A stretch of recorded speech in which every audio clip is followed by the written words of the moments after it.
এই দুনিয়া ছেড়ে যে কোনো মুহূর্তে আমিও চলে যাব, আপনিও চলে যাবেন। আমার বয়সী কত বন্ধু চলে গেছে, ডান পাশে আমার মুরব্বী বসে আছেন, তার বয়সের কত মুরব্বী চলে গেছেন, বন্ধু বান্ধব চলে গেছেন, তার অনেক বন্ধু বান্ধব চলে গেছেন। এই মুহূর্তে আমার এক বন্ধুর কথা মনে হলো, খুব সুন্দর তেলাওয়াত তার ছিল, তার দুটো ছেলে আছে, আর্মিতে চাকরি করতো, জিয়াউর রহমান নাম, সুন্দর কণ্ঠ ছিল তার। আমি জানি না, কয়েক মাস আগে আমাকে বলল, ফোন দিয়ে জানিয়ে বলল তার ক্যান্সার হয়েছিল, ইন্তেকাল হয়ে গেছে। আমার মতো বয়সে একজন মানুষ, আমিও যাব, আপনিও যাবেন, কেউ বাঁচার জন্য আসি নাই। কিন্তু সবচেয়ে বড় বিষয় হলো, সবচেয়ে বড় চ্যালেঞ্জ হলো, আমি কি নিয়ে যাচ্ছি আল্লাহর সামনে। আমাকে যেতেই হবে, আল্লাহর সামনে দাঁড়াতেই হবে, কোনো মাফ নাই। Everybody must be face before the day of resurrection. প্রত্যেকটা বান্দা কি আল্লাহর সামনে হাজিরা দিতেই হবে। কি নিয়ে যাচ্ছি আমি, কি আমলনামা নিয়ে যাচ্ছি, এটাই হলো সবচেয়ে বড় চ্যালেঞ্জ। এই জন্য দুনিয়া চাবো না আখেরাত চাবো? আমরা বলেন, কি বলেন? দুনিয়া না আখেরাত? দুনিয়া না আখেরাত? আখেরাত। আখেরাতের ভয় একজন মানুষকে ভালো করতে পারে, প্রশাসনের ভয় দেখায় মানুষকে কখনো ভালো করা যাবে না। আল্লাহর ভয় একমাত্র মানুষকে ভালো করতে পারে। আল্লাহ রাব্বুল আলামিন বলেন, ও বান্দা তুমি আমার কাছে চাও, কেমন করে চাইবা? রব্বানা আতিনা ফিদ দুনিয়া হাসানাতাও ওয়া ফিল আখিরাতি হাসানাতাও ওয়া কিনা আযাবান নার ওয়াজআলনাল জান্নাতা মাআল আবরার। জোরে বলুন আল্লাহু আকবার। এখানে কি দুনিয়া আছে? আছে দুনিয়া? আছে। দুনিয়া লাগবে তো একটু কান লাগাবেন। দুনিয়ার সমস্ত কাজগুলো যদি দুনিয়াতে থেকে যদি আমরা কোরআন মতো করে, ইসলামের মতো করে যদি আমরা সুন্দর করে সাজায় নেই, আল্লাহ রাব্বুল আলামিন বলছেন, বান্দা আমি তোর সমস্ত আমলগুলোকে আমি ইবাদত বলে গণ্য করে নেব। পৃথিবীর কোনো কাজ ইসলামের বাইরে নেই। ইসলাম তেমন একটা বিধানের নাম, হাতের 10টা আঙ্গুলের নখ যে আপনি কাটবেন, কোন নখটা আগে কাটবেন, কোন নখটা পরে কাটবেন, সেই বিধানও ইসলাম বলে দিয়েছে। ভালো হওয়ার জন্য বেশি আমল লাগে না। এক সাহাবী নবীর সামনে দাঁড়িয়ে বলছেন, ইয়া রাসূলুল্লাহ, আমি বেশি আমল করতে চাই না, আপনি আমাকে একটা আমল শেখায় দেন। আমার রাসূল বললেন, তুমি কি আমল করতে চাও? বলে, হুজুর আপনি আমাকে শেখায় দেন একটা আমল, আমি একটার বেশি দুইটা করব না। রাসূল বললেন, শোনো, একটা আমল শুধু আমি তোমাকে শেখায় দিলাম, আজকে থেকে মৃত্যুর দিন পর্যন্ত একটা মিথ্যা কথাও বলবা না। যাও, কি বলবা না? মিথ্যা কথা বলবা না। আল্লাহ বলছেন, মিথ্যা ছাড়ো, আমি তোমার সমস্ত আমলগুলো ঠিক করে দেব, সমস্ত গুনাহ মাফ করে দিয়ে সম্মানজনক জান্নাত দিয়ে দেব। কার কথা? আল্লাহর কথা। সেই মিথ্যা আমার দেশে প্রত্যেকটা উঠতে বসতে চলতে ফিরতে মিথ্যা আছে না নাই? ইমানদারের বৈশিষ্ট্য এগুলো নয়। মুনাফিকদের বৈশিষ্ট্যের ভিতরে 1 নম্বর বৈশিষ্ট্য হলো তারা মিথ্যাবাদী হবে। ইন্নাল মুনাফিকিনা লাকাযিবুন। আর মুমিনদের বৈশিষ্ট্য হলো ওয়াল্লাযীনা হুম লিআমানাতিহিম ওয়া আহদিহিম রাউন والذين هم على صلواتهم يحافظون أولئك هم الوارثون الذين يرثون الفردوس هم فيها خالدون জোরে বলুন আল্লাহু আকবার। ঈমানদারদের গুণ হলো তারা কখনো আমানতের খেয়ানত করবে না, ওয়াদা ভঙ্গ করবে না, নামাজের ব্যাপারে তারা যত্নশীল হবে, খুব যত্নবান হবে। এগুলো হলো মুমিনদের বৈশিষ্ট্য। মুনাফিকের বৈশিষ্ট্য হলো ওয়াদা ভঙ্গ করবে, আমানতের খেয়ানত করবে, মিথ্যা কথা বলবে, এবং যখন সারতে না পারবে তখন গালিগালাজ পারবে, মুখ থেকে বেফাস কথাবার্তা বলবে। এই সমস্ত বদগুণ আছে যার, সে হলো মুনাফিক। বলেছেন মুহাম্মদ সাল্লাল্লাহু আলাইহি ওয়াসাল্লাম। আল্লাহ তাআলা মুনাফিককে চেনার জন্য সূরা মুনাফিকুন দিয়েছেন, কাফিরকে চেনার জন্য সূরা কাফিরুন দিয়েছেন, মুমিনকে চেনার জন্য সূরা মুমিনুন দিয়েছেন। আমরা কাফিরদের কাতারে যেতে চাই না, মুনাফিকদের কাতারেও যেতে চাই না। আমরা কাদের কাতারে থাকতে চাই? মুমিনদের কাতারে থাকতে চাই, ইমানদারদের কাতারে থাকতে চাই। ইমানদারের কিছু গুণ আমার আপনার মধ্যে না থাকলে পরে আমি ইমানের দাবি করব কেমনে? যতগুলো গুণ আছে এর মধ্যে 1 নম্বর গুণ হলো ইমানদাররা আজান শোনার সঙ্গে সঙ্গে কোথায় যাবে? আসতে বলবেন না, কোথায় যাবে? আমার দেশে নামাজি বেশি না বেনামাজি বেশি? নামাজি বেশি না বেনামাজি বেশি? মসজিদ আগের চাইতে কমছে না বাড়ছে? কাঁচা না পাকা? সাধারণ পাকা না টাইলস? এই যে টাইলস আছে না, এসি না নন এসি? এসি। মসজিদগুলো পাকা পাকা হয়ে গেছে, শীতাতপ নিয়ন্ত্রিত হয়ে গেছে, কিন্তু আসল মুসল্লির খবর নাই। ফজরের সময় যখন আজান দিয়ে দেয় মুয়াজ্জিন, নামাজের মধ্যে শ্রেষ্ঠ মুহূর্ত হলো ফজর। বুরিকা লি উম্মতি ফি বুকুরিহা, আমার রাসূল বলেছেন আমার উম্মতের সবচেয়ে বরকতময় সময় হলো ফজরের নামাজ। কিন্তু জাতি ফজরের সময় কি করে? কি করে? ঘুমায়। আমার দাদার যুগে এগুলো ছিল না। আমার দাদা দাদিরা আগেই উঠেছেন, আর এখন ভাবিরা কি করে? ঘুমায়। 10টার আগে ঘুম ভাঙে না। চিন্তা করা যায়? ফজরের সময় মসজিদগুলোতে মুসল্লি নাই, বাস্তব বলছি। কিন্তু ফজরের সময় আজান যখন হয়ে যায়, ফজরের সময় মোট মুসল্লি হলো 4 জন বুড়া মানুষ। যখন বলা হয় চাচা আপনি বুড়া হয়ে মসজিদ আসছেন, এই সময় ব্যাপারটা কি? বুড়ি তো নাই, বুড়ি মরে গেছে। বুড়ি থাকলে আসতাম না, বুড়ি থাকলে আসতাম না। যুবকদের মসজিদে কোনো অংশগ্রহণ নাই। ফজরে 3-4 জন মুসল্লি খুঁজে পাওয়া যায়, কিন্তু একটা আদর্শ গ্রামের, একটা আদর্শ সমাজের বৈশিষ্ট্য হলো জোহরের মুসল্লি বেশি হবে না ফজরের মুসল্লি বেশি হবে? বলেন ফজরের মুসল্লি বেশি হবে। এগুলো হচ্ছে ইমানদারের লক্ষণ, মুসলিম সমাজের লক্ষণ, ইমানদার সমাজের লক্ষণ। এই জন্য আমরা আজকের মাহফিলে যারা এসেছি সবার কাছে আমার একটা আবেদন থাকবে, আপনি যে সমাজের বাসিন্দা, আপনি যে গ্রামের বাসিন্দা, আপনি যে পরিবারের মানুষ, আপনার জন্য সবচেয়ে বড় একটা কাজ হবে, প্রথম দাওয়াত হবে সবাইকে নামাজের দাওয়াত দেওয়া। কিসের দাওয়াত দেওয়া? নামাজের দাওয়াত দেওয়া। বউটা নামাজ পড়ে না, বউটাকে আস্তে করে ডাক দিয়ে বলবেন, বউ আমার, একই ছাদের নিচে থাকি, তোমার যৌবন আমার কাছে, আমার যৌবন তোমার কাছে, তুমি কি চাও না বউ দুনিয়াতে একসঙ্গে থাকলাম, জান্নাতে একসঙ্গে থাকি? সুন্দর করে বুঝায় দিবেন। সন্তানগুলোকে ডাক দিবেন, সন্তানরা এদিকায় বাসাধন কলেজার টুকরা এদিকায়, বুকের মধ্যে জড়িয়ে ধরে চোখের পানি ফেলে কেঁদে বলবেন, বাপরে দুনিয়ার জিন্দেগিতে তুই আমার সন্তান, তুই আমার মেয়ে, তুই বেপরদায় চলবি, আমার গুনাহ হবে। তুই আল্লাহর হুকুম মানবি না, আমি গুনাহগার হয়ে যাব। তুই কি চাস না আমার সন্তান জান্নাতের মধ্যে একই সঙ্গে আমরা বাজার করব? হ্যাঁ চাই। সুন্দর করে বলবেন। এটাই হচ্ছে আখিরাতের প্রস্তুতি। আখিরাতকে সুন্দর করার জন্য দুনিয়াতে ইসলাম দিয়ে আমার জীবনকে সুন্দর করে ঢেলে সাজাতে হবে। আমার বন্ধুগণ, কোরআনকে সামনে রেখে 15টা কাজ আমরা শিখে যাব আখিরাতের জন্য। কয়টা কাজ বলেন? 15টা কাজ আমরা আজকে শিখে যাব। একটাও কিন্তু এখনো বলা হয় নাই। সবাইকে শুনতে রাজি আছেন নাকি? নুরু, ওয়াজ কি শেষ না শুরু? কষ্ট হচ্ছে না তো? আখিরাতের প্রস্তুতির জন্য আমরা 15টা কাজ আজকে শিখে যাব। নাম্বার 1, আমরা কি করব? ঈমান আনবো। কি করব বলেন? ঈমান আনবো। কার উপরে? আসতে বলবেন না, কার উপরে? হয়তো বলবেন যে হুজুর এত কমন কথা বললেন, আমার তো ঈমান আছে। ঈমান তোমার আছে, এটা কোনো কথা হলো নাকি? কিছু লোকের নামই আছে কি? ঈমান আলী। ঘুম থেকে ওঠে 10টার দিকে, নামাজ পড়ে না, নাম কি রাখছে? ঈমান আলী। নাম হলো লাল মিয়া, কিন্তু মানুষটা কালো। মানুষটা কি? কালো।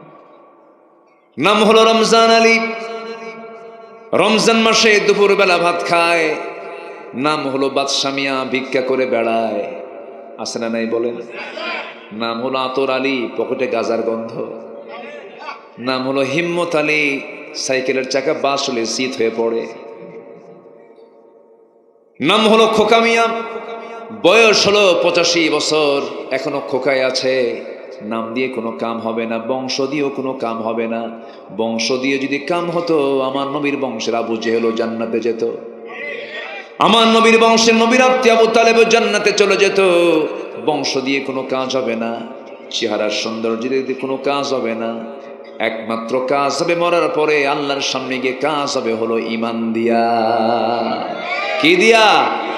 ঈমান দিয়া। আল্লাহ রাব্বুল আলামিন বলেন, ইন্না খালাকনাকুম মিন যাকারিন ওয়া উনসা ওয়া জাআলনাকুম শুউবান ওয়া ক্বাবাইলা লিতাআরাফু ইন্না আকরামাকুম ইনদাল্লাহি আতকাকুম। জোরে বলুন আল্লাহু আকবার। আমি তোমাদেরকে এক পুরুষ এবং এক নারী থেকে সৃষ্টি করেছি, বিভিন্ন ভাষা বিভিন্ন গোত্রে গোত্রে বিভক্ত করেছি। তোমাদের মধ্যে সেই বান্দা আমার কাছে সবচাইতে বেশি সম্মানিত, যে বান্দা আমি আল্লাহ আমাকে সবচাইতে বেশি ভয় করে। জোরে বলি সুবহানাল্লাহ। এই জন্য আমাদের সবচেয়ে বড় দৌলত হলো ঈমান। আল্লাহ সুন্দর করে সূরা হুজুরাতের শেষের দিকে বলছেন, আল্লাহ রাব্বুল আলামিন বলেন, ইন্নামাল মুমিনুনা আল্লাযীনা আমানু বিল্লাহি ওয়া রাসূলিহি সুম্মা লাম ইয়ারতাবু ওয়া জাহাদু বিআমওয়ালিহিম ওয়া আনফুসিহিম ফি সাবিলিল্লাহ উলাইকা হুমুস সাদিকুন। জোরে বলুন আল্লাহু আকবার। প্রকৃত মুমিন তো তারাই যারা আল্লাহর প্রতি নবীর প্রতি যারা ঈমান এনেছে, কোনো সন্দেহ রাখে নাই। সুম্মা লাম ইয়ারতাবু ওয়া জাহাদু, এবং নাম্বার 2 যারা জিহাদ করেছে তাদের মাল দিয়ে তাদের জান দিয়ে। কার পথে? আল্লাহর পথে। উলাইকা হুমুস সাদিকুন, ওই বান্দাগুলো আমার কাছে সিদ্দিক। আর আমার দেশে একটা সিদ্দিক আছে, কয় আমার জীবনে গুনাহ নাই। আছে না একজন, ওই টাঙ্গেরের দিকে বাড়ি, কয় আমি তো আমিন কই না। কেন? আমার তো জীবনে কোনো গুনাহই নাই, আমি মাপ চাই না আল্লাহর কাছে। আমি মাপ চাবো কেন? আমার তো কোনো ভুলই নাই। সে প্রথমবার বলেছিল হজ হচ্ছে মোহাম্মদের ব্যবসা, বলেছিল। বেকুফ তো। এই জাতীয় বক্তব্য যাদের মুখ থেকে বের হবে, ইসলাম রাষ্ট্রীয় পর্যায়ে থাকলে চূড়ান্ত শাস্তি নিশ্চিত হতে এদের উপরে। এত বড় মারাত্মক কথা। আমার নবীর জীবনে কোনো গুনাহ নাই, তিনি বলছেন তুবু ইলাল্লাহ ফাইন্নী আতুবু ফিল ইয়াউমি মিআত মাররা। তোমরা আল্লাহর কাছে তওবা করো, আমি রাসূল নিজে দিনে 100 বেশি বার তওবা করি। আর হ্যাঁ কয় কি?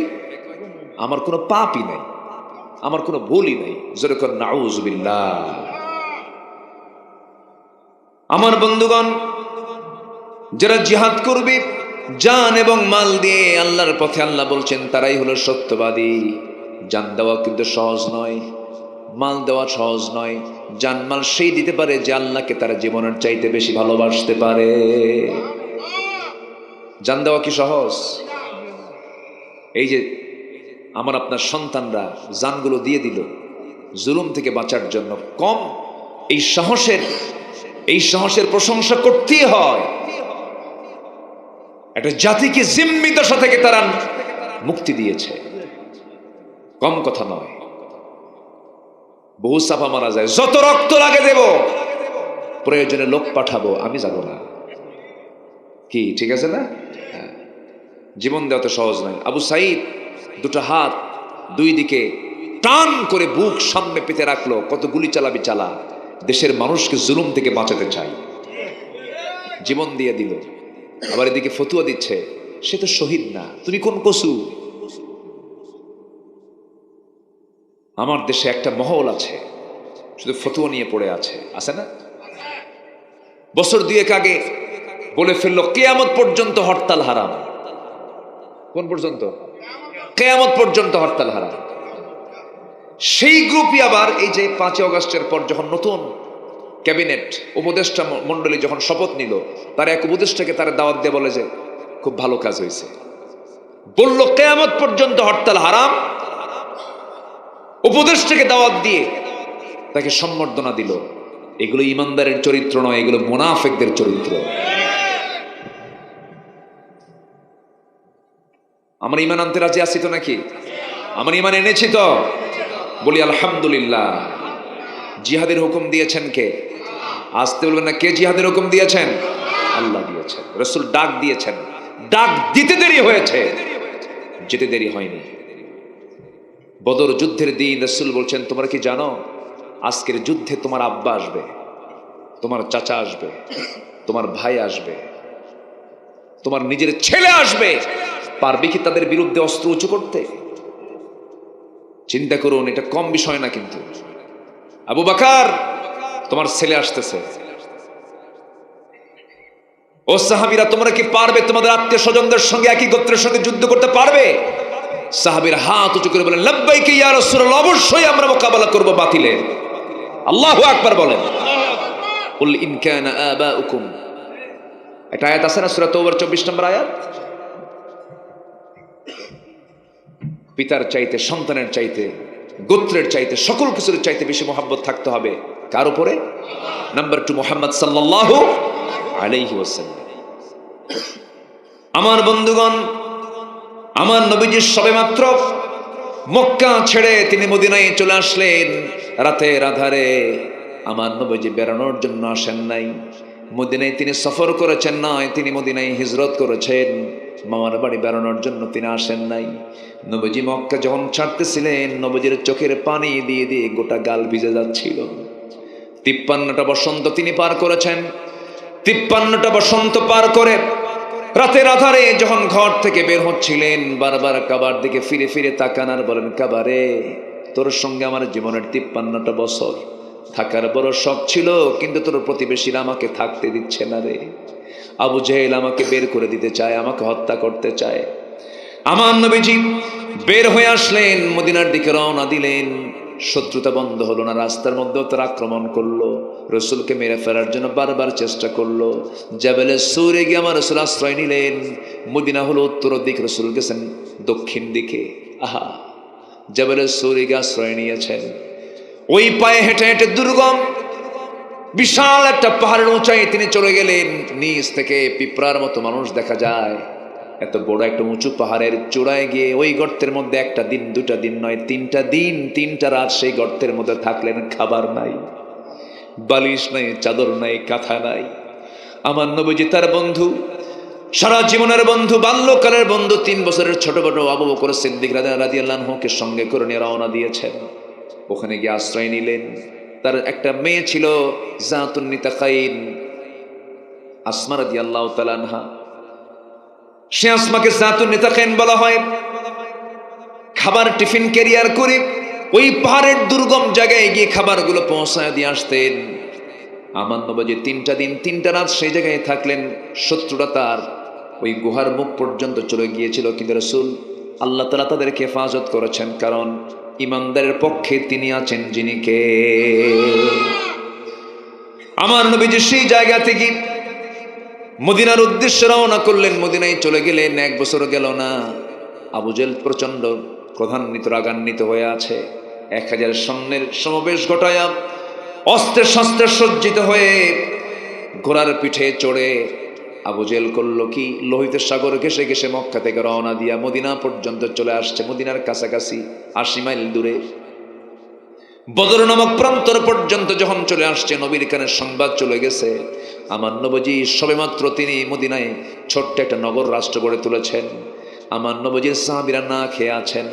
আব্দুর রহমান ইবনে আওফের মতো একজন শিল্পপতি, একজন বিলিয়নার মক্কায় সব কিছু ছেড়ে দিয়া মদিনায় এসে টাকা নাই, পয়সা নাই, না খেয়ে আছেন। আমার নবীজি একদিন বলছেন, আব্দুর রহমান, আমি তোমাকে মক্কায় দেখেছি, তোমার ব্যবসার ধরন কি? তুমি কোটি কোটি টাকার মালিক, আজকে তোমার কিচ্ছু নাই, ইসলামকে মানার জন্য তোমার কি কষ্ট হয় না?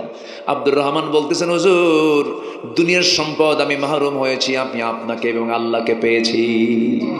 যেরকম সুবহানাল্লাহ। আব্দুর রহমান ইবনে আওফ নবীর সামনে বসে আছেন। নবীজি তার জন্য দোয়া করে দিলেন। আমার নবীজি 1 বছর গেল না, সাহাবে কেরাম না খেয়ে থাকেন। সাহাবে কেরামের চরম কষ্ট হচ্ছিল। এই সময় যুদ্ধের ডাক আসলো।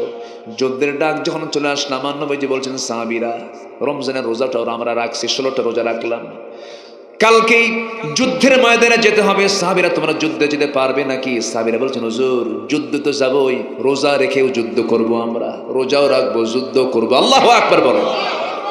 কি মানে চেতনা তাদের। রাসূল বলছেন না রে না, যুদ্ধ যখন করতে যাবে শক্তির দরকার, রোজা ভেঙ্গে ফেলবা, পরবর্তীতে রোজা তোমরা রাখতে পারবে। আল্লাহু আকবার।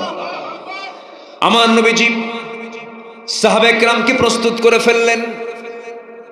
কুরাইশরা তো সব রেডি হয়ে গেছে, বদর নামক প্রান্তরে তারা হাজির হয়ে গেছে। কারা কারা যুদ্ধে যাবে বলো?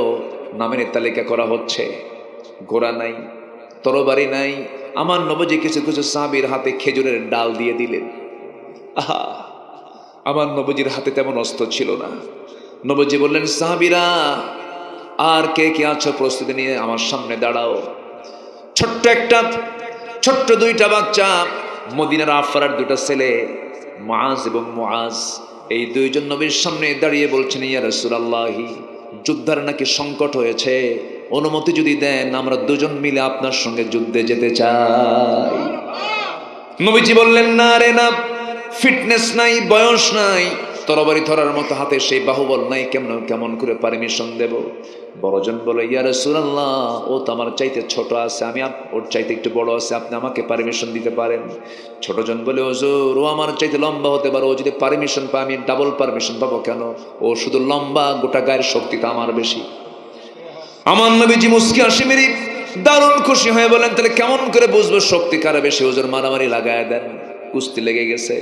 বড়জন ছোটজনকে নিচে ফেলে দিয়েছে। ছোটজন বড় ভাইয়ের কানটা মুখের মধ্যে নিয়ে বলছে ভাই তুমি কি বোঝো না কিছু? একসঙ্গে খাই ঘুমাই, তুমি কি চাও তুমি একা যুদ্ধে যাবে? আমার কি যুদ্ধে যাওয়ার শখ নাই? তোমার গায়ের শক্তি একটু কমায় দাও, তোমার বুকের উপর উঠে একবার প্রমাণ করে বুঝাই দেই শক্তির দিক থেকে আমি কোনো অংশে কম নই। নবীজি মুস্কি মুস্কি হাসি মারলেন। সন্তান দুইটাকে কোলের মধ্যে নিয়ে আসমানের দিকে দুটো হাত তুলে বলছে আকাশের মালিক আল্লাহ, এই ছোট্ট দুইটা বাচ্চার গায়ের জোর নাই কিন্তু ইমানের জোর আছে। জোরে কোন সুবহানাল্লাহ। আখিরাতের জন্য এক নাম্বার প্রিপারেশন হলো ইমান। এক নাম্বার কি বলেন? ইমান। ইমানের জোরের চাইতে বড় কোনো জোর, বড় কোনো শক্তি নাই। ইব্রাহিম আগুনে নিক্ষিপ্ত হয়েছেন, আগুন তাকে পুড়তে পেরেছে নাকি? কিসের কারণে? আরো জোরে, আরো জোরে। ইমান শক্তিশালী না আগুন শক্তিশালী? ইমান শক্তিশালী। আমার বন্ধুগণ, আমার নবীজি পারমিশন দিয়ে দিলেন। 313 জন সাহাবীকে নিয়ে রাসূল মদিনা থেকে রওনা দিলেন। বদর প্রান্তর পর্যন্ত পৌঁছে গেলেন। শুহাদায়ে বদর, আল্লাহ পাক আমাকে নিয়েছেন বারবার, বহুবার দেখেছি শুহাদায়ে বদর। সেখানে 13 জন সাহাবীর লাশ, 13 জন সাহাবীর কবর সেখানে আছে। উহুদে 70 জন সাহাবীর কবর সেখানে আছে। ইতিহাসের সাক্ষী। আল্লাহু আকবার বলেন। ইসলাম এমনি এমনি আসে নাই। আমার বন্ধুগণ, আমার নবীজি বদর প্রান্তরে 313 জন সাহাবী নিয়ে যখন পৌঁছে গেলেন, যুদ্ধ শুরু হয়ে যাবে, আমার নবীজি সাহাবায়ে কেরামকে স্থানগুলো, জায়গাগুলো সিলেকশন দিয়ে দিলেন। সাহাবীরা যেদিকে দাঁড়ানো ছিলেন সেই জায়গাটা ছিল বালুর পাহাড়। বালু ছিল, বালুর মধ্যে হাঁটার সুবিধা না অসুবিধা? শুধু অসুবিধা না মহা সুবিধা? পা চলে না, পা লেগে যায়। সাহাবীরা বলছেন ইয়া রাসূলুল্লাহি, এই বালুর মধ্যে আমরা হাঁটতে পারতেছি না, দারুণ কষ্ট হচ্ছে, কদমটা মজবুত হচ্ছে না। আমরা আসলাম আল্লাহর পথে যুদ্ধ করতে, আপনি আল্লাহর কাছে একটু দোয়া করুন। আমার নবীজি আসমানের দিকে তাকায় আল্লাহকে লক্ষ্য করে বলছে আল্লাহ, আমার এই দুর্গম পথে আসা সাহাবীদের বড় কষ্ট হয়, তুমি আল্লাহ তোমার সাহায্য নাজিল করো। আকাশে একখণ্ড মেঘ জমা হয়ে গেল। এত সুন্দর বৃষ্টি হলো, প্রচন্ড গরম আবহাওয়া, সুন্দর ঠান্ডা হয়ে গেল। বালুর উপরে যখন পানি পড়ে তখন বালু কি আর বালু থাকে না, শক্ত হয়ে যায়, শক্ত হয়ে যায়। সাহাবায়ে কেরামদের কদম মজবুত হয়ে গেল। ওইদিকে কাফের মুশরিকরা যেদিকে দাঁড়ানো ছিল সেই জায়গাটা ছিল আঠাল মাটি, পিছলা জায়গা। যখন বৃষ্টি হয়েছে তখন পিছলা আরো বেশি হয়ে গেল। আল্লাহ সাহায্য নাজিল হওয়া শুরু হলো। লাকাদ নাসরাকুমুল্লাহু বিবাদরিন ওয়া আনতুম আযিল্লাহ, তোমরা অসহায় ছিলে, আমি আল্লাহ তোমাদেরকে সাহায্য করেছি। সাহাবায়ে কেরাম যুদ্ধ শুরু করে দিয়েছেন। ওই ছোট্ট দুইটা বাচ্চা মুআজ এবং মুআজ শেষ কাতারে নয়, মাঝখানের কাতারে নয়, প্রথম কাতারে এক সাহাবীকে মাঝখানে রেখে দুই পাশে দুই ভাই দাঁড়ায়া ওই সাহাবীকে ডাক দিয়ে বলছে চাচা, আমার প্রথম কাতারে দাঁড়ানোর মূল লক্ষ্য হলো সবার বিরুদ্ধে আমরা লড়াই করব না। কার বিরুদ্ধে? আবু জেহেল কেডা? আল্লাহু আকবার বলবেন না? আবু জেহেল কোথায়? সাহাবী আশ্চর্য হয়ে বলছে আবু জেহেল দিয়ে কি করবা?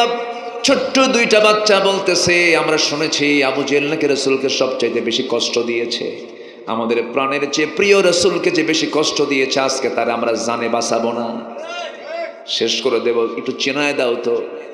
সঙ্গে সঙ্গে বলে ফেলতেছে, ওই যে ঘোড়ার পিঠে বসে আছেন, চতুর্দিকে সৈন্যরা তাকে পাহারা দিচ্ছে, ওটাই হলো কাফেরদের লিডার।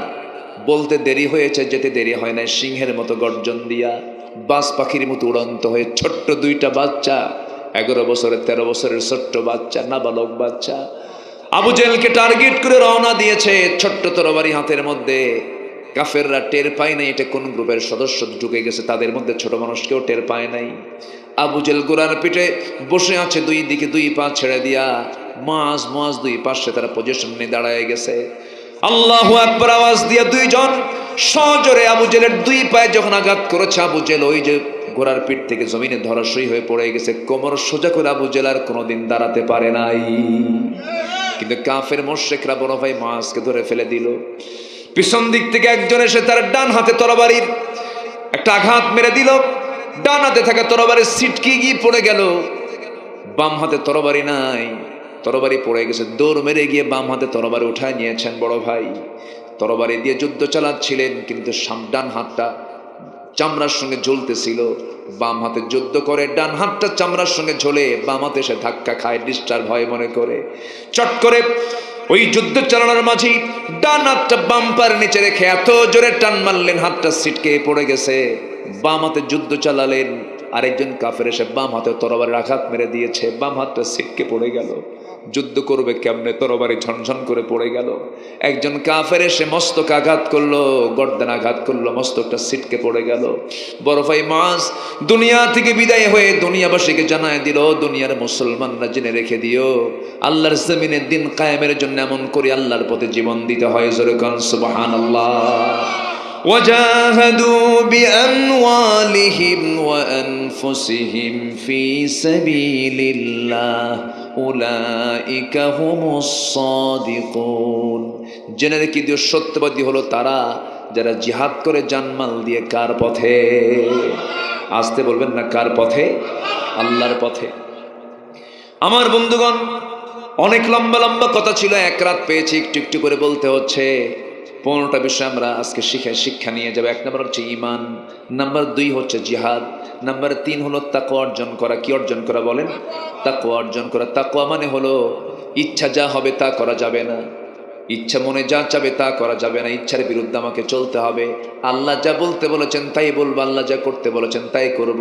এটাই হচ্ছে তাকওয়া।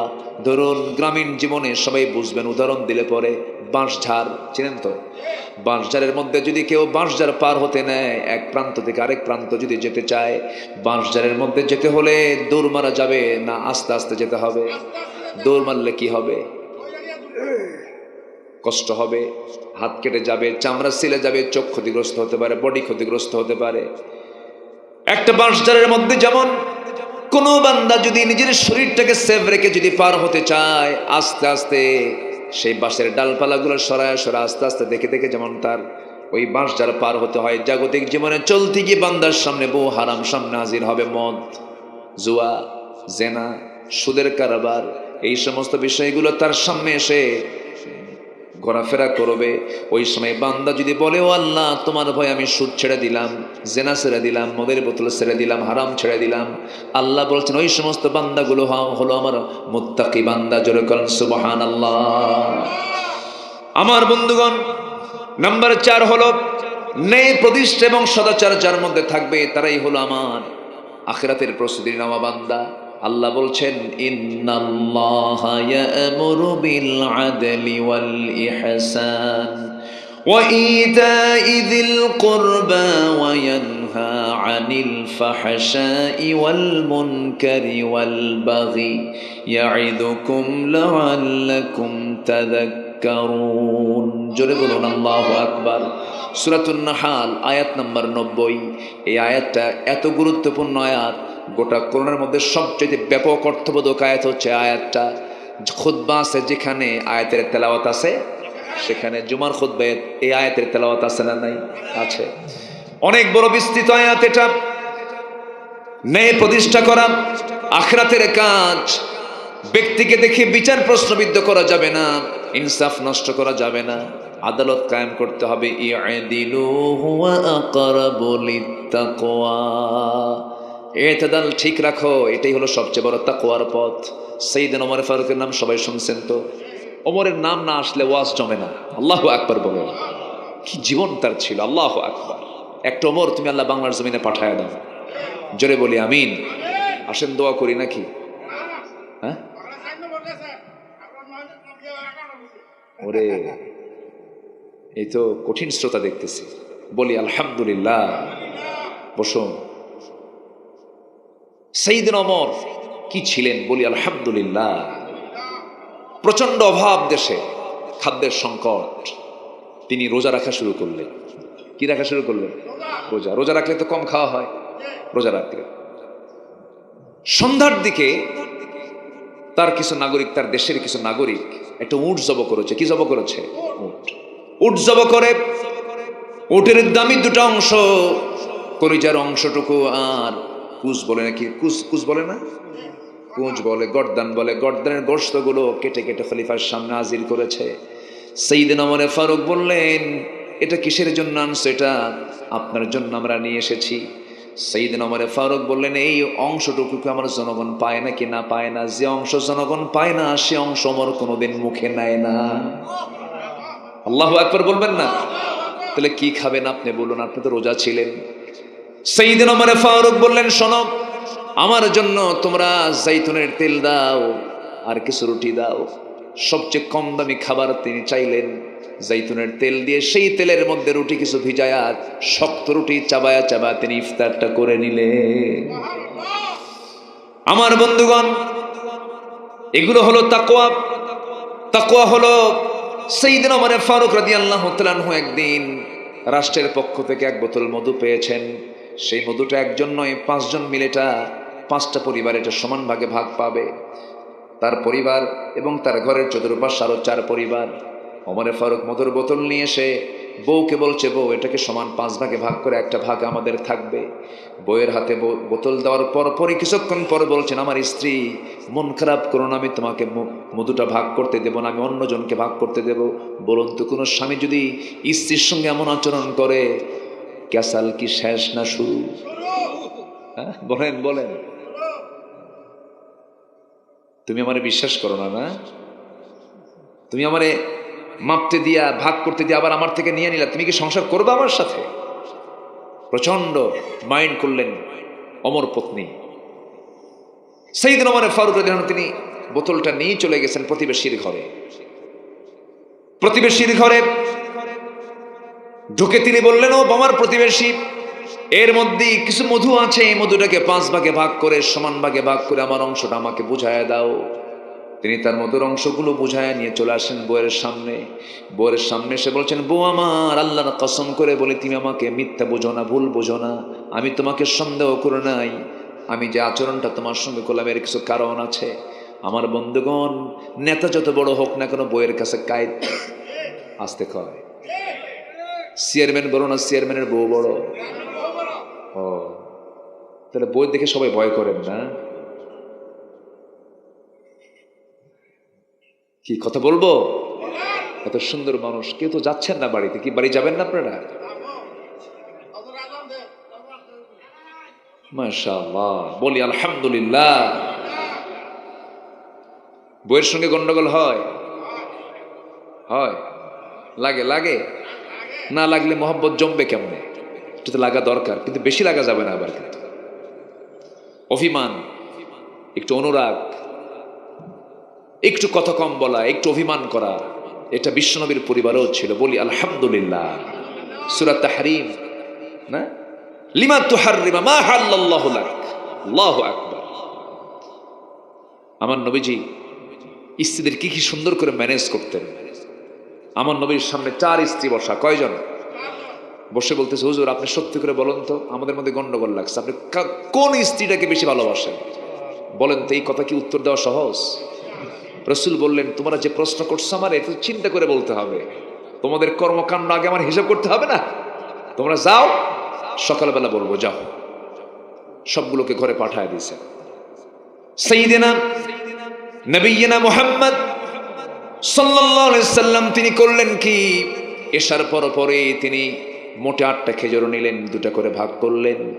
2টা খেজুর প্রথমে আম্মা জান আয়েশার ঘরে ঢুকে সালাম দিয়ে বলছেন, আসসালামু আলাইক, হে আমার সুন্দরী, আমার হুমায়রা, হে আমার লাল টুকটুকে আয়েশা, উহিব্বুক, আমি তোমাকে দারুণ ভালোবাসি, আই লাভ ইউ। কি তার বউকে আই লাভ ইউ বলা জায়েজ আছে না নাই? আছে। অন্যের বউ না, কিন্তু নিজের বউ, এটা যেন মনে থাকে আবার। হ্যাঁ, রাসূল বলেন আই লাভ ইউ, আমি তোমাকে খুব ভালোবাসি। বসেই বললেন, শোনো, আমি তোমাকে যে খুব ভালোবাসি এটা আমি তোমাকে বলে গেলাম, আর 2টা খেজুর দিয়ে গেলাম। এই খেজুর যে আমি তোমাকে লুকায় দিয়ে গেছি, এই কথা যেন অন্য কোনো স্ত্রী কানে না যায়। থাকো। আচ্ছা, দ্বিতীয় স্ত্রী ঘরে গিয়ে তিনি একই সেম কথাই বললেন, তোমাকে খুব ভালোবাসি, এই যে খেজুর দিয়ে গেলাম, কেউ যেন না জানে। 4 স্ত্রীর ঘরে 2টা করে খেজুর পৌঁছায় দিয়ে একই বক্তব্য দিয়ে চলে আসলেন। বক্তব্য তো 2 রকম দেওয়া যাবে না, কারণ সমান অধিকার কিনা বলেন। চলে আসলেন। পরের দিন সকালবেলা বুক ভরা শানিয়া 4 জন স্ত্রী নবীর সামনে দাঁড়িয়ে বলছেন, হুজুর গতকালকে বললেন না, আজকে তো জানানোর কথা। আমার নবীজি বলছেন, শোনো, আমি তাকেই সবচাইতে বেশি ভালোবাসি যাকে আমি গত রাত্রিতে লুকায় 2টা খেজুর দিয়ে আসছি। যা, জোরে বলে সুবহানাল্লাহ। বিশ্বনবী স্ত্রীর সামনে দাঁড়িয়েছেন, স্বামী হয়ে গেছেন। যুদ্ধের সামনে দাঁড়িয়েছেন, যুদ্ধে সেনাপতি হয়ে গেছেন। মসজিদে ইমাম হয়ে গেছেন। বিচারালয়ে বিচারপতি হয়ে গেছেন। কি চরিত্র! সেই নবীর নেতৃত্ব না মেনে, নবীকে লিডার না মানায়া এই বিড়িওয়ালা নেতা আমার নেতা হতে পারে? হ্যাঁ, বিড়ি খায়, গাঁজা খায়, শীত হয়ে পড়ে থাকে। যে নেতা নামাজের কথা বলে না, যুবকরা সাবধান হও। যে নেতা তোমার হাতে মদের বোতল তুলে দেয়, নারীকে তুলে দেয়, জেনার জন্য উৎসাহ দেয়, ওই সমস্ত নেতৃত্বের মুখে জুতা মারো, থুতু মারো। সব দেখছি আমরা। কোন প্রতারণার ফাঁদে আমরা আর পা দেব না। আমরা চাই সামনে একটি সুন্দর, একটি সোনালী সমাজ আমরা দেখতে চাই। কোরআনের আদলে নবীর নেতৃত্ব যেমন ছিল, ওই নেতৃত্ব আমরা সমাজে দেখতে চাই। আল্লাহ কবুল করুন, জোরে বলে আমিন। সম্মানিত ভাইয়েরা, সম্মানিত বন্ধুগণ, ন্যায় প্রতিষ্ঠা করা। নাম্বার 5 হচ্ছে দ্বীনের সঠিক এলেম অর্জন করা। যে জ্ঞানী হয় না সে তো অসহায়, সে তো এতিম। চোখ যার চলে গেছে সে অন্ধ নয়, যে জ্ঞান অর্জন থেকে মাহরুম সে হলো প্রকৃত অন্ধ। ঠিক কিনা? এই জন্য জ্ঞান অর্জনের দরকার আছে না নাই? আজকে 53 বছর দেশ স্বাধীন হয়েছে। এডুকেশন মিনিস্ট্রি ছিল, মিনিস্ট্রি অফ এডুকেশন ছিল, শিক্ষা মন্ত্রণালয় যদি যথাযথভাবে কাজ করত, 18 কোটি মুসলমানের কোরআনটাকে সহি করে পড়তে পারত। কিন্তু কি শিক্ষা সিলেবাস চালু করেছিল? ইসকনকে প্রমোট করেছে তারা। আজকে আমার আইনজীবী ভাইয়ের লাশ দেখতে হচ্ছে। চট্টগ্রামের লোহাগাড়ায় বাড়ি তার স্ত্রীর গর্ভে 3 মাসের অন্তঃসত্ত্বা, 3 মাসের সন্তান তার স্ত্রীর গর্ভে। ছোট্ট একটা মেয়ের বয়স 3 বছর। বাসায় রেখে বলতেছে, মা তুমি থাকো, তোমার জন্য চকলেট আনবো এবং তোমার সঙ্গে দুপুরে খাবার খাবো। আর বাড়িতে ফেরা হয়নি। সেই ছোট্ট মেয়েকে সান্ত্বনা দেবে কে? এরপরে ওই অন্তঃসত্ত্বা, ওই যে 3 মাসের শিশু মার পেটে আছে, সন্তান পৃথিবীতে আসার আগেই বাপ দুনিয়া থেকে বিদায় হয়ে চলে গেল। এটা অপ্রত্যাশিত।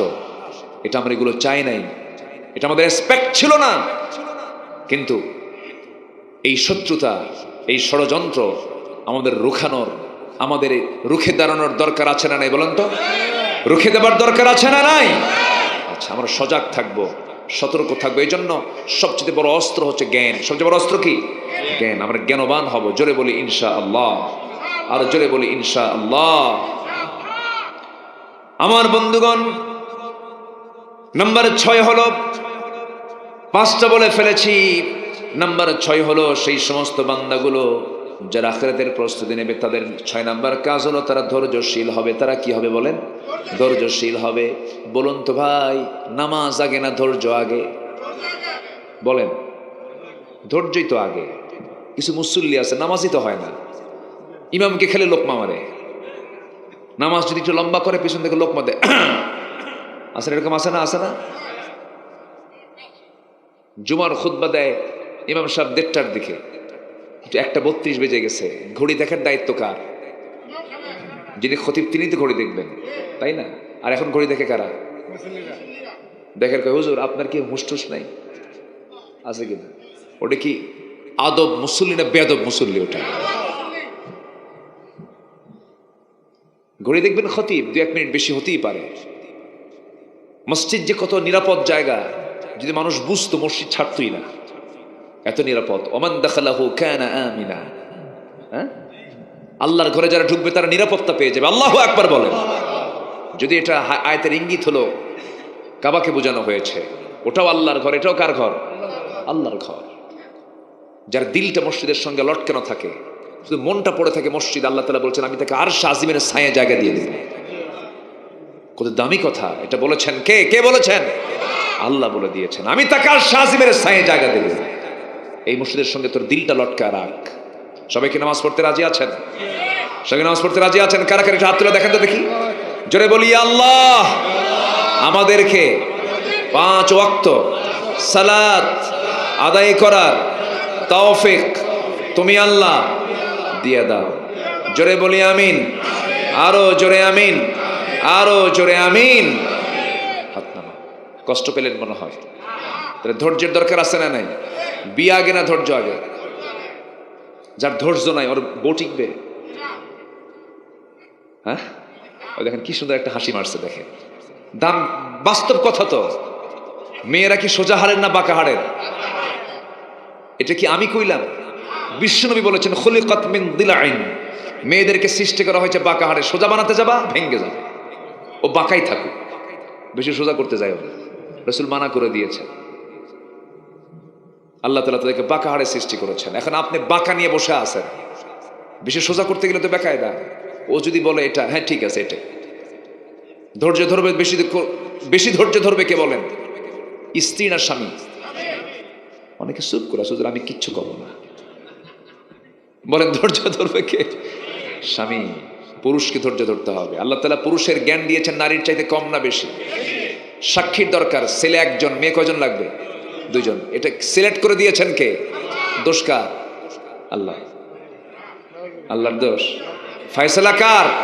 আল্লাহ জানেন কার বুদ্ধির দৌড় কদ্দুর, আল্লাহ ভালো করে জানেন। এই জন্য সাক্ষী মেয়ে 2জন, পুরুষ 1জন। 1জন হলে পুরুষ 2জন মহিলা লাগবে, তাহলে সমান হবে। কি মেজারমেন্ট আল্লাহ তাআলা করে দিয়েছেন। আল্লাহ জানেন তো যে কাকে দিয়ে কি করতে হবে। তাহলে এই 16 বছরে যে দেশ যে চলছে, বেশি বুদ্ধি দিয়া না কম বুদ্ধি দিয়া? কই বেশি বুদ্ধি দিয়া? পুরো বুদ্ধি না অর্ধেক বুদ্ধি দিয়া? তাহলে এই বেশি কইেন না, শুনতেছে কিন্তু। আমি মাদেরকে ছোট করছি না, মাদের দাম আছে, কিন্তু মেয়েদের যদি আল্লাহ তাআলা জ্ঞান বুদ্ধি চিন্তা চেতনা যদি পুরুষের সমান করে দিতেন, পৃথিবীর একটা সংসারও হতো না। একটা সংসার হতো না। যদি আপনি বুঝাতে যেতেন, ও উল্টা বুঝ আপনাকে দিয়ে দিত। সমান তো বুদ্ধি, বোঝেন না? সমান বুদ্ধি বলে দিত। পুরুষকে আপনি যদি প্রশংসা করেন, কোন পুরুষকে যদি পুরুষ প্রশংসা করে, তখন পুরুষ সন্দেহ করে এত প্রশংসা করে কেন, লক্ষণ খারাপ। কি বোঝেন নাই? আর আপনি যদি কোনো মহিলার প্রশংসা করেন, আপনি দেখতে যে এত সুন্দর, তাই তো আমি তো সুন্দরই তো। কি কথা বোঝেন নাই? মেয়েরা প্রশংসা পেলে পরে বেজার হয় না খুশি হয়? খুশি। আল্লাহ তাআলা নারীদেরকে এমন করে বানিয়েছে। আল্লাহ জানেন যে কাকে কেমন করে কোন জায়গায় রাখতে হবে, কি দিতে হবে। আল্লাযী খালাকাকা ফাসাওয়াকা ফাআদালাক। আল্লাহু আকবার বলেন। সব কিছু তিনি ব্যালেন্স করেছেন। সম্মানিত ভাইয়েরা, অনেক কথা মন চাচ্ছে বলি, সময় তো খুব অল্প, ধীরে ধীরে সময়গুলো চলে যাচ্ছে। পয়েন্টগুলো আমি শেষ করছি আস্তে আস্তে। ধৈর্য ধরবো কার উপরে? আসতে বলবেন না, কার উপরে? আল্লাহর উপরে যদি কোনো বান্দা ধৈর্য ধরতে পারে, সে রোগী হবে না, অসুস্থ হবে না, হতাশ কখনো হবে না। কারণ আল্লাহ রাব্বুল আলামিন বলছেন, ইস্তাঈনু বিস-সাবরি ওয়াস-সালাহ ইন্নাল্লাহা মা'আস-সাবিরিন। সূরাতুল বাকারা আয়াত নম্বর 153। ধৈর্য ধরো, ধৈর্যের মধ্য দিয়া সালাত কায়েম করো, সালাত তোমরা আদায় করো। নাম্বার 8 হলো আল্লাহর উপরে ভরসা করা। আল্লাহ রাব্বুল আলামিন বলেন, ওয়া মাইয়াতাওয়াক্কাল আলাল্লাহি ফাহুয়া হাসবুহ। যে ব্যক্তি আল্লাহর প্রতি ভরসা রাখবে তার জন্য আমার আল্লাহ নিজেই যথেষ্ট। জোরে বলি সুবহানাল্লাহ। আমাকে সবকিছু দেখবেন তিনি, আমার কে? আমার সবকিছু দায়িত্ব একমাত্র কার? ছিলাম কার কাছে, আবার যাব কার কাছে? আল্লাহর কাছে চলে যাব। নাম্বার 9 হলো দুনিয়ার ভোগ বিলাসী নিমগ্ন না হয়ে আখিরাতের আবাসকে মূল লক্ষ্য হিসেবে গ্রহণ করা। নিজকে এবং পরিবারকে জাহান্নাম থেকে বাঁচানো। নাম্বার 10, নিজেও বাঁচবো, পরিবারকে জাহান্নাম থেকে বাঁচাবে। এটা হচ্ছে আখিরাতের প্রিপারেশনের একটা অংশ। নিজের পরিবারকে জাহান্নাম থেকে বাঁচানোর দরকার আছে না নাই? আসতে বলবেন না, আছে না নাই? বাপ মার সেবা করার দরকার আছে না নাই? আজকের সমাজে বাপ মার সেবার হার বেড়েছে না কমেছে? শিক্ষার হার বাড়ছে, কিন্তু বাপ মার সেবার হার, এটা কেমন হলো? এটা কেমন কথা হলে উল্টা হয়ে গেল এটা? এই তো শিক্ষার হার বেড়েছে কিন্তু বাপ মার সেবার হার কমেছে। কেন?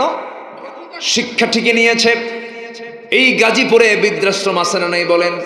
গাজীপুরে বৃদ্ধাশ্রম গড়ে উঠেছে, সেখানে কোনো আলেমের বাপকে পাবেন না, হাফেজের বাপকে পাবেন না, কোনো পরহেজগার সন্তানের বাপকে দেখতে পাবেন না। দেখবেন সেখানে, যদি আপনি দেখতে যান ওখানে গিয়ে দেখতে পাবেন শিক্ষিত বাপ ঠিকই আছে, কিন্তু সে শিক্ষায় শিক্ষিত হয়েছে, নিজেও কোরআন শেখে নাই, তার সন্তানদেরকে কোরআন শেখায় নাই।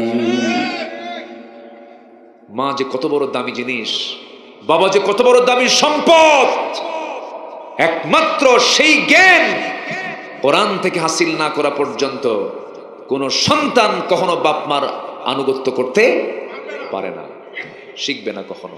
এই জন্য সবার আগে সন্তানকে দিতে হবে কিসের শিক্ষা? বলেন কিসের শিক্ষা? সন্তানের হাতে কোরআন তুলে দিবেন, সন্তানকে কোরআন গাইড দিবে, এবং শেষ জীবনে আপনার টেনশন নাই, সে আল্লাহর ভয়ে আপনার সেবা করতে বাধ্য। আল্লাহু আকবার বলেন। মায়ের মুখের কথা যে কত দামি। সাহেবে জুরাইজের নাম সবাই শুনেছেন, একদম সহি বর্ণনা, সাহেবে জুরাইজ। আল্লাহু আকবার।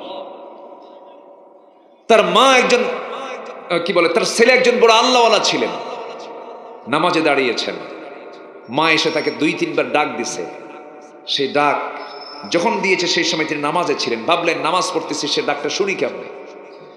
তো কয়েকবার ডাকার পরে যখন সারা শব্দ নাই, একটু মা রাগ করে বলে ফেললো যে একজন চরিত্রহীনা নারীর মুখ না দেখা পর্যন্ত যেন তোর মরণ না হয়।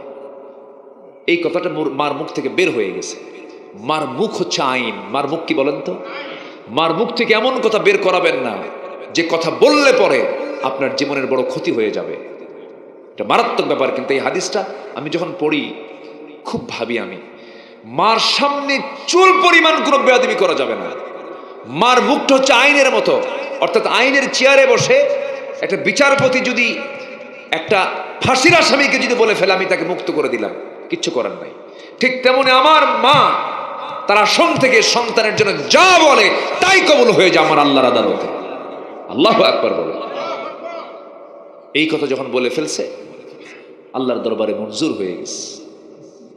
সেই সাহাবে জুরাইজের বিরুদ্ধে একটা বড় অভিযোগ জমা হয়ে গেল। কি? একজন মহিলার পেটে সন্তান, সেই সন্তান যখন ভূমিষ্ঠ হলো, সন্তানটা ছিল জারজ সন্তান। যখন তাকে বলা হলো এই সন্তানটা আসলো কোন জায়গা থেকে, বলল ওই সাহাবে জুরাইজের সঙ্গে আমার জিনা হয়েছিল। যেরকম নাউজুবিল্লাহ। পৃথিবীতে 3টা শিশু দোলনায় কথা বলেছে। কটা শিশু বলেন তো? তার মধ্যে এই বনী ইসরাইলের এই শিশুটা, সাহাবে জুরাইজের এই ঘটনার মধ্যে এই শিশুটা। আরেকজন হচ্ছেন একজন পয়গম্বর, কি নাম বলেন তো? বলেন ঈসা আলাইহিস সালাতু ওয়াস সালাম। তিনি এখনো মারা যাননি, তিনি আবার আসবেন।